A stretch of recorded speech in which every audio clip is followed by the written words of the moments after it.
Do you know about Ewan Forbes, a Scottish baronet whose transness led to a time-defying legal win for trans people? I'm Ben Peachy, award-winning author, presenter, consultant and educator, back with another episode of Queer History Lessons. Let's head back to 1912 and to the birth of Ewan Forbes, the youngest child of Lord Sempill. An uncomfortable childhood led to Forbes and his mother travelling to Eastern Europe in 1927 to begin gender-affirming surgeries.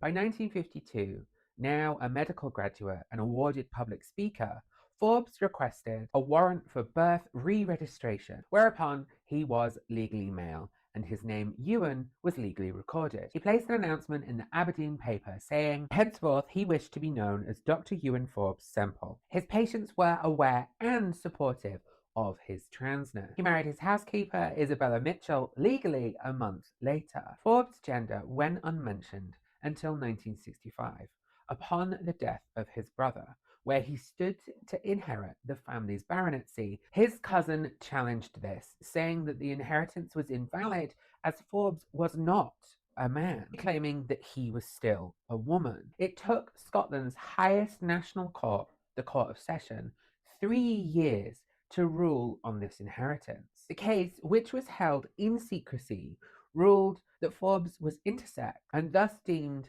male enough to inherit. His cousin continued to protest, whereupon the case was referred to James Callaghan, who ruled in 1968 that Ewan Forbes was the rightful baronet. He inherited the title, the estate. Sadly, the secrecy of this case meant that it was unable to be used as precedent in similar future court cases. The full case was only made public in 2021. Forbes went the rest of his life as a baronet, doctor and land manager.